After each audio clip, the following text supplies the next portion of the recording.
siya. Salamat kayo. Ato sa pasalamatan sa Reverend Father Alex R. Indino, kamoy nangulo sa atong Santos mga saulugan. Dagan kayo, salamat Father. Kung nako sa tanan atong daygo nagumiyahon ang atong bagong natao nga si Jesucristo aron siya tagaan sa waligaw pagkakataon. Dagan kayo, salamat.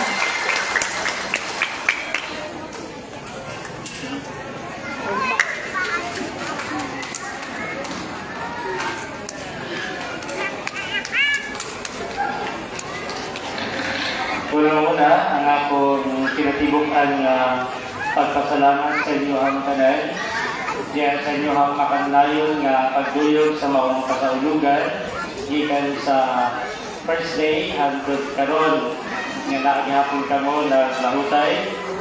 Bisan natong naikamakuran na labi na kong buntag sa plenero, kabuhay katulong, daghan-daghan pa na o kakawala, kung mabalik na po dayon sa kawaron ikasiyap. Pero atong sakton, ang napaka-importante yun, kay kanang nobina, kanang siyang kagabi, devotional man siya. Walang tayo kung sana, di man ta makasala kung di nato na makumpleto, di na makasimbahan na.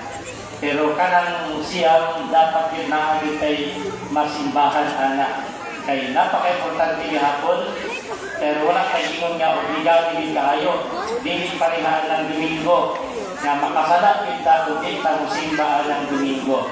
Pero alam ka natin mga Katoliko, kabulan sa sinapupunan ni Maria sa Jesus. Mao na nga kung dili po nato kung ditoon ang siyang kagabi, mahimong abnormal, mahimong premature baby kung dili siya makumpleto sa siyang kabulan. Sumawa na sa atong pagtuo, sa atong pagsimba, kung dili kumpleto ang atong siyang kabunta, siyang kagabi, siyang kabuntag, premature po ang atong pagtuo. Pero kini siyang tanan, hakit ka natong tanan. Nga matagaan kinunta natong importansya ang pili ang kasaulugan ng himog na sa Ginoo. Once again, sa inyo ang mga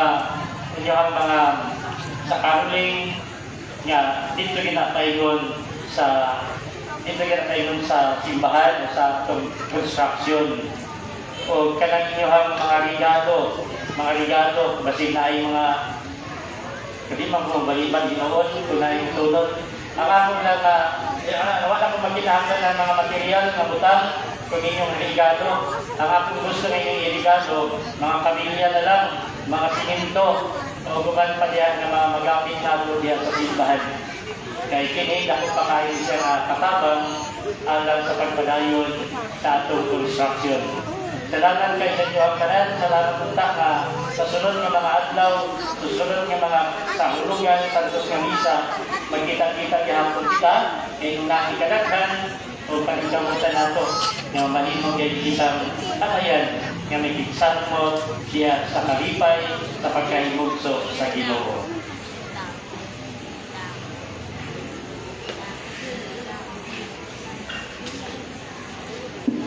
Talinog manindog.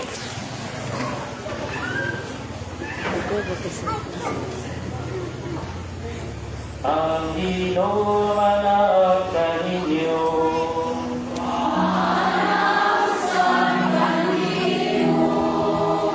Tayo dito po ang mga ulog, kangayong tapanalangin sa Ginoo sa katagpag-ampo ang inyong tubag. Amen.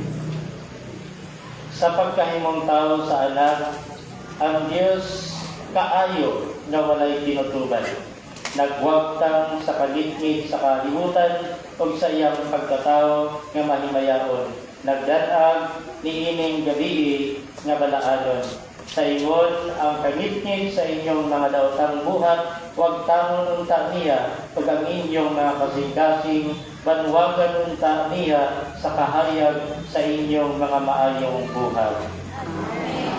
O siya nga pinaagi sa anghel, nagbalita ngadto sa mga magbalantay sa karnero sa dakong kalipay, sa pagkatao niya nga makaluwas, magtubog unta kaninyo sa iyang kalipay, ug maghimo kaninyo nga magsasangyaw sa iyang maayong balita. Amen. O siya nga nagpakahimong tao, nagdugtong sa mga yutan-on ngadto sa mga langitnon, magpuno unta kaninyo sa gasa sa iyang kalinaw o sa maayong kabuton o maghimo nga mahihipon kamo sa simbahan nga langitnon. Amen. O ang panalaginan ta kamo sa Dios sa makagahom ang mamahal, Anak, o ang Espiritu Santo, tapos sa tiyak kaninyo, o magpabiling hangtod sa kahangturan. Amen. Naharap na ang Santos nga Misa, manlakaw kita, balunan ninyo ang kalinaw sa bagkong nahimugso nga batang Jesus. Salamat sa Diyos! Merry Christmas! Merry Christmas na siya. Merry Christmas sa iro.